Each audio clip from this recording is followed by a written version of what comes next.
Are you troubled about pumping out CO2 with every business trip? Do you worry about the cost of removing your emissions?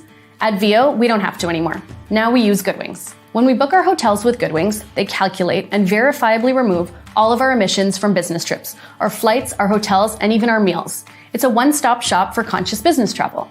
The best thing about it, they've made our climate reporting a breeze. No more researching, calculating, or asking people for their travel info. Goodwings does that for us. They even document that we travel net zero. So if you want to travel net zero too, give Goodwings a try.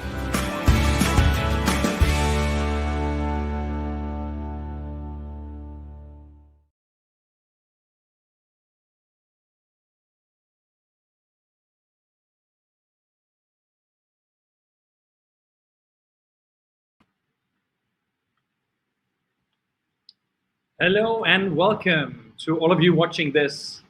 On behalf of doctors and myself, a warm welcome. We've been looking very much forward to this. I believe is it our fourth or fifth edition? I think it's our fifth edition in this first half.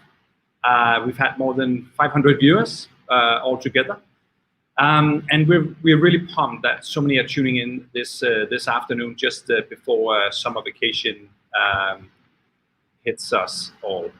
Hope we're all safe and well, sitting comfortable either with your morning cup of coffee or your afternoon cup of coffee, depending on where you're tuning in from in the world. So with the world reopening anytime soon, the unavoidable emissions from travel, especially aviation, is coming back as well. And we want to mitigate that by making it easy and affordable for everyone to travel in the most climate-friendly way possible that we can today, and that is net zero or carbon neutral, whatever you want to call it. So today you'll hear me give you an introduction to how we enable businesses to travel net zero. And after me, doctors will put things into perspective and provide you all with some context as he will talk about scope 1, 2, and 3, how to measure and to report on your company footprint. If you have any questions during the presentation, feel free to ask them in the chat and we'll answer them at the end of the webinar, or reach out to us, connect with us on LinkedIn. I know that both doctors and I are very open to answer any questions that might come in a week or two. All right, so let's get to it. Let me see if I can, the last time we did this, I shared the wrong screen. So let's see if I can try not to screw this up.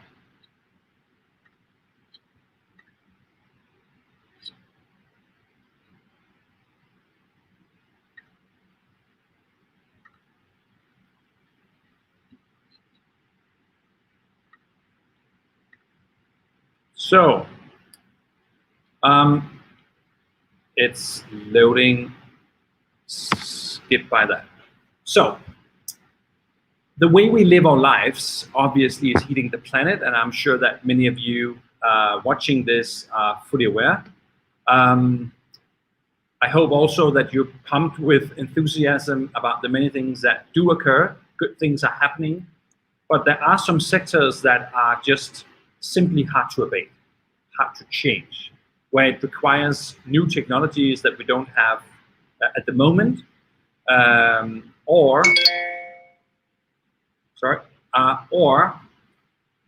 it requires massive infrastructure investments. Travel is definitely one of those emissions, aviation in particular. And airplane emissions have just increased since 1999 by more than 4% each year. And as the world becomes better at reducing emissions, if aviation does not reinvent itself, it's expected to make up more than 25% of global emissions by 2050. So everyone, or a lot of people are talking about, well, will we be flying in electric airplanes or hydrogen-fueled airplanes or hybrid, where it's a mix of fossil and hydrogen or electric or batteries? And I'm sure that we will be traveling in less fossil and at some point zero-emission airplanes, but it's going to take time. It's going to take realistically 20 to 25 years before this industry has completely changed. And to have a chance of limiting global warming to the 1.5 degrees, we have a carbon budget that we need to stay within. But what most people are not really aware of, I know I wasn't until I dived into it, is that it's not, this trajectory, this forecast is not only based on us becoming better at developing new technologies, greener solutions. It also takes into account that we invest massively in removing some of the tons of carbon that we have emitted throughout the years. So, knowing that we cannot just continue to pump CO2 into the atmosphere, knowing that we basically should stop emitting and remove emissions, should we then stop traveling? And my answer to that is definitely no. I don't think the world, both culturally, emotionally, financially, could cope with not traveling. So we need to find a way of restarting travel for personal and business reasons. But we need to not just go back to how we traveled before. That's the mission that we are on in Goodwings. That's why we in general introduced this concept of net zero travel. And when I say net zero travel, obviously I don't say zero emission travel, because we haven't found a way of transporting ourselves long distances without emitting the emission. But when I say net zero travel, I'm not talking about compensation, the typical offsets, the avoidances, where you are not removing carbon from the atmosphere, but you are financing some other good initiative, a windmill, a solar plant, or something else. I'm talking verifiably removal of our clients' emissions, so that you might emit 2 tons on that business trip from Europe to New York, but we remove the same amount, so your net result is 0. And that's what I'm going to talk to you about now. Goodwings was launched in 2015. A very brief introduction. The first 4 or 5 years, we supported more than 100 different projects around the world, all the 17 global goals, literally. And of course, COVID has hit us enormously hard, but we decided right away to take advantage of this situation, this downtime, and reinvent ourselves, enable ourselves to come stronger through this crisis. And we really have. In this first half, after we launched our net zero travel service in January, we have more than doubled, almost tripled the amount of businesses that are signing up on our platform every month. So we're really pumped, and we hope that we can enable this change in the way we travel, and the type of impact that travel has on climate change.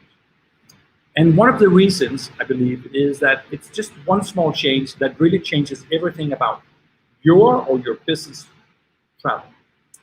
And that is that you just need to book your hotels with us. So all your travel, obviously, your transfers to and from airports, your flight, your hotels, even your meals, all that emits travel. But we then calculate that for you, and then we verifiably remove it. And we even pay for it. And how we do that, I'll show you now. So if you go to our platform, you will, on the surface, you will see that here's a company that looks like a hotel booking platform. We are a hotel booking platform. We have the same 1 million hotels as our competitors. We have the same comparable rate levels, terms and conditions, and everything. The big difference is how we use the money. All our competitors use almost all the revenues that they make from selling hotels on advertising. And altogether, that's $50 billion that online travel platforms are pouring into more TV commercials or Facebook, Google ads. Personally, I don't have any issues around that. I'm not religious about spending money on advertising, but we thought in Goodwings, why not spend that money on something that protects our planet? So that's what we do. So all the money that we make from selling hotels, we invest that in removing the emissions that our clients have when they're traveling. And how can we do that when we only sell the hotel? Well, we can do it because we've built a carbon calculator, because we have 2 data points on you when you travel. We can see from your IP address, here is a doctor sitting in Copenhagen, soon to visit your family in the US. So based on those 2 data points, and knowing how you are, how Douglas is traveling to the US, we can calculate your total travel footprint, total travel emissions. So we've built this carbon calculator based on DEFRA, and we very accurately measure your total emissions from your transfers, your flight, or your car if you're going to the hotel by car or rail or bus, your hotel stays, and then we always include meals too. So that's basically all the emissions that you're emitting with your travel. And knowing that, we then have the finance, the money to pay for your removal. And this is the big game changer, because nobody is going to pay to remove your emissions. It's super costly. We spend almost nothing on advertising, so we can really take that money that we make from selling hotels, and we can pay for the removal on behalf of you and anyone, and all of our other clients. And basically, there are two ways of removing carbon from the atmosphere. One is through technology. You might have heard about direct air capture. Basically, these CO2 vacuum machines that are sucking CO2 right out of the atmosphere, and through this chemical process, you can extract the CO2, and you can then find a way of storing it, hopefully permanently storing it. Super interesting and promising technology, likely something that we also will look into in the years to come. Currently, way too expensive, around $500 to $1,000 per ton removed. That's at least the price levels that we have that we've seen. So, if you ask the UN or OECD or EU, what they encourage is massive investments in nature-based carbon removal, and that's what we do. So every time you go online these days, there is often you find this plant a tree, and many of these initiatives are amazing. I totally encourage it. For us, it's not enough. We need to have a high level of methodology or integrity around the methodology. We need the level of verification so that we can look our clients, particularly businesses, in the eyes and say, well, you've emitted 500 tons with your business travel. Well, we have, as promised, paid to remove those 500 tons on your behalf. And this is where it took place. And this is the level of documentation that we can offer.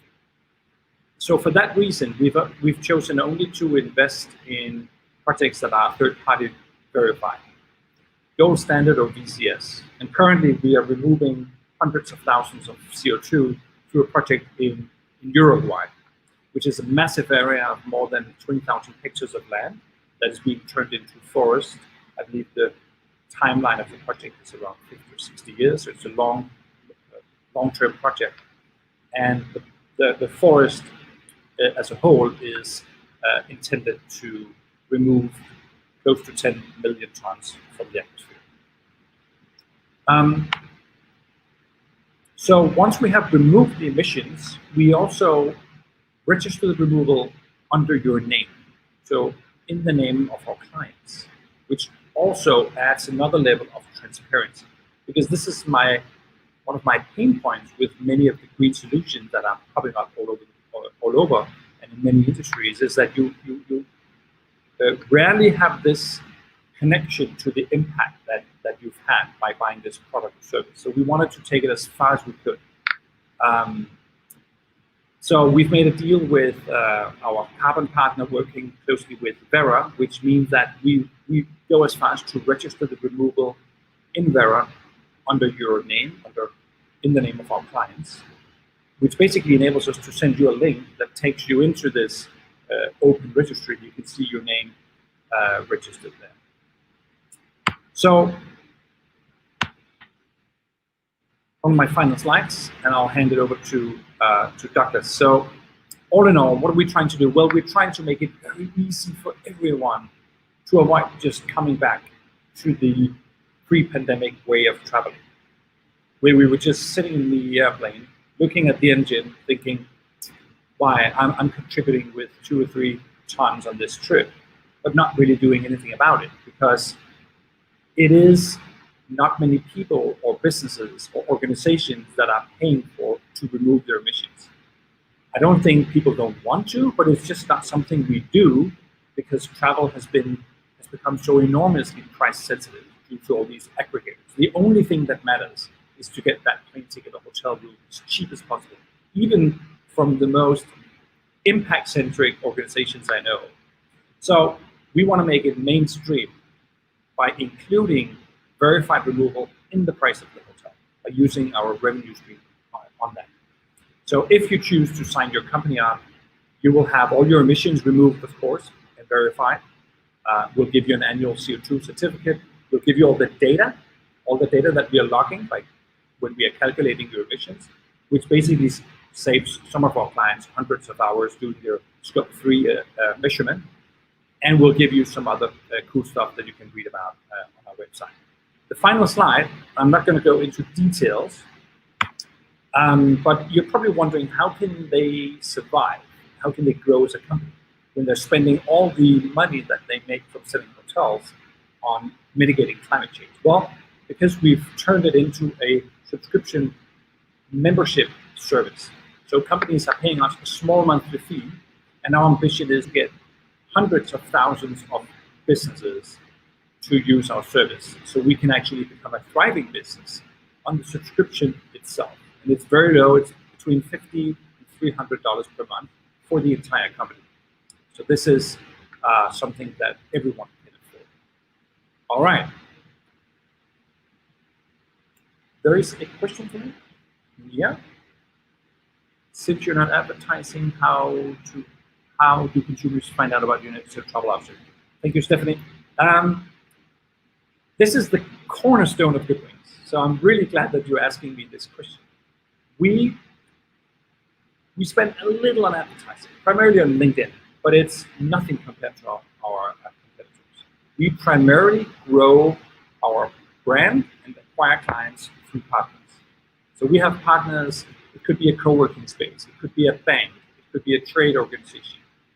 And some of these partners have up to 5 million business clients. Why do they want to promote Goodwings? Well, because they want to enable their members or clients to find those climate solutions out there. So we're really working up against the SDG 17, trying to harness the power of partnerships to deliver on SDG 13 climate action. So that's where you will hear about Goodwings. We do have a lot of sign-ups these days, these months, from referrals. And I believe as we grow as a company through our partnerships, I think word of mouth is also going to be a vital component of growth strategy. Douglas, I'm going to hand it over to you and mute myself. So here you go. All right. Thank you, Christian. Can you hear me? Can you just give me a thumbs up, make sure that we're good? Okay, good. All right. So Christian, thank you for the great introduction and a wonderful explanation of Goodwings and the model and how it works in terms of a business and booking and offsetting a company's greenhouse gas emissions and from travel. And I have the pleasure myself for almost 2 decades of working with climate change and addressing greenhouse gas emissions for both governments and companies, and the reductions as well over time. And though governments have a tendency to make greenhouse gas accounting and the reductions a really complicated process, companies very much would like to have lower levels of complication, especially for small and medium-sized companies. And this we'll talk a little bit about later. But there's really one truth that we cannot really get rid of, and that's that greenhouse gas emissions are activities specific, insofar that it's the things that we do as people and companies that actually create greenhouse gas emissions, and in some cases the things that we don't do that also create them. And 2 decades ago, there was an organization, or still is an organization, called the Greenhouse Gas Protocol, or GHG protocol, that came up with a really simple method to categorize greenhouse gas emissions for companies. And this method has withstood the test of time, and it's still the foundation for corporate greenhouse gas footprinting and emissions accounting all over the world. The GHG's protocol is divided into 3 scopes, which you can see on the screen here, scopes 1, 2, and 3. With scope 1, you really focus on what are called direct emissions from the activities of the company, such as burning fossil fuels for energy purposes in production, or maybe your company's own vehicles, for example. So it's really the core content of what the company actually does physically. Scope 2 focuses on what we call indirect emissions. And this is from like purchased energy from third parties. This could be your utility company where you produce electricity, or where you produce water or heat, or even cooling in some areas of the world. And then scope 3 focuses on what we call indirect emissions. And this is both from upstream activities from a company's suppliers or your supply chain as a company, and downstream activities for the users of the company's goods. And this may include, for example, transport of your goods to the consumer, and disposal of goods as well. And taking these into account, we always recommend that companies start with what's closest to them and what they can control easily. And this is because it's really a learning process. And as with Goodwings, you can control your travel to some extent. So that's a good example of focusing on what's closest to you to start with. And usually this includes any fuel use in the company. It may include the transport of your own activities and own goods. It's typically electricity, heat, cooling, and maybe water use, your business travel, as you mentioned, and waste. And those are usually the closest things that people and companies start with. Then the important thing is actually to measure your greenhouse gas emissions from these activities. And often we use past data. So like, what did you do last year? Maybe the last 3 years for these. This could be your utility bills, how many bins the waste handler collected, so on and so forth. And then we want to look usually into the future and say, okay, if your company's quite active, what will be your possible emissions going forward? And when we look at greenhouse gas emissions, the first thing we want to do is find out what can you reduce. So in these scope 1, 2, and 3, what greenhouse gases can you reduce already by your own activities? And this can be something as having energy management system in the building you work in that shuts lights on and off. It can be finding new ways to deal with the waste from your facilities, or changing from one source of energy to another. So such as renewable power. But as Christian said, you can't always reduce things as a company yourself. In fact, I probably work with hundreds of companies. I don't know one company that can actually reduce everything themselves. So there is this dynamic that's a specific reality. And therefore, you will, at least for the time being, you'll need offsets if you want to get to net zero. So, and these are the offsets that Christian mentioned earlier. In particular, the removals which Goodwing uses. Can you change the slide, Christian? Okay, great. So the first question that companies ask, and then really we're kind of getting into the skinny version of greenhouse gas accounting and reporting. But the first question companies ask is, what will it take to measure greenhouse gas emissions in terms of information, activities, and resources? So that's the first question we always get. And at the same time, we also need to keep in mind the security of the brand and the reputation of the company. And not to provoke bad press or be accused of greenwashing. And the trick to do this is to focus on integrity, control in your resource use, and how that is transparently communicated to your stakeholders as a company, and often your consumers and your investors, for example. So this diagram gives you a really brief look of how this works, and it kind of works in reverse. So the further you go down, the more things are. So if you start in the middle of the diagram, we're reporting on the company's greenhouse gas emissions. You can see that the integrity level is quite high. It's high in the chart. So the integrity level is quite good in terms of data and information. Also, your level of control of your activity is highest when you focus on your company's own activities, and the resource use is the lowest. Now, all these things change. For example, when you go either upstream or downstream. So if you go, for example, upstream to your suppliers as a company, the integrity of information drops. And this is a reality based on data, but we actually have more and more software tools that are making this better than it used to be. And at the same time, you have a much lower control of the activity itself. So you can't really control your suppliers in all they do in most cases.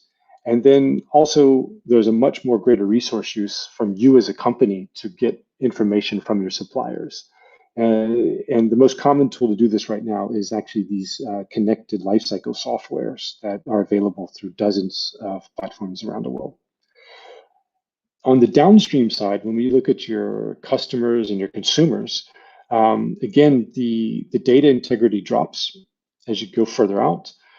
You also have lower control of the activity, actually even lower control than the upstream side, and it requires more resources as well. So you'll see that the amount of integrity, control, and resource use is actually better on the upstream side than the downstream side, which you can see between the right and left images on this slide. Next slide, please, Christian. So how do you do this starting off as a company? In some companies are already doing this, but here we're going to focus on, let's say, the startup journey in terms of greenhouse gas accounting. So one is there's quite a number of international approaches and methodologies available around the world. And the main one used right now is the Greenhouse Gas Protocol. It forms the foundation of a lot of them in terms of how do you account for your greenhouse gas emissions. And there you can calculate your company's emissions using, let's see, this international approach, but you can also use local information, which is something important. There are some reliable calculation tools which you can use. There are actually some softwares that are available at the moment around the world, but there's also some free downloadable tools. For example, from the Greenhouse Gas Protocol, they have tools for different sectors. But please keep in mind that some of these tools, like the Greenhouse Gas Protocol, use aggregate international data. So they may not use the data specific to your country or to your city. So there are some differences there in terms of integrity. Those calculations are then put into internal reporting, and there are some great international reporting frameworks like the Climate Disclosure Project and the GRI, who actually have some great guidance of how do you report, what you report, and basically means to make and improve the integrity of your reporting, but also to increase transparency. So, which is what consumers and usually your corporate partners, value the most. And then you go to your company reporting, and here you basically can report on these international standards and frameworks. And as Christian mentioned with Goodwings, they can actually provide you with a great consolidated report for your business travel component. And I think that's basically the bare bones of how does a company deal with greenhouse gas emissions and reporting. And of course, there's always help around the world. And as mentioned earlier, you can always contact us to start your journey.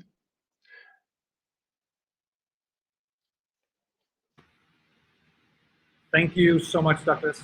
And sorry for eating up too much of the time in the beginning, but you managed to take us through without rushing through. So thank you so much. Since we are running out of time, on behalf of Douglas and I want to say thank you for tuning in. Hopefully this is your first step towards becoming a net zero traveler, either through us or any other service, but think about the impact that the restart of your business travel will have, and hopefully consider us in the process. If you're looking for expert advice on strategy or measuring or reporting, I can highly recommend Douglas.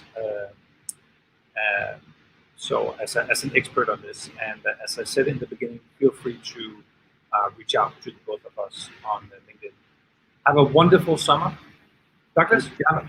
Yeah, Christian, I just want to say for the companies that are listening, one thing that's important, when we talk about resources, something like Goodwings actually can save days of work. So that's our own experience from using the tool. But sorry, Christian, I just wanted to break in there. So thank you. You're always welcome to recommend, and thank you for being part of our net zero journey with your own company. Have a wonderful summer, and look forward to reconnecting with many of you in the second half. Bye.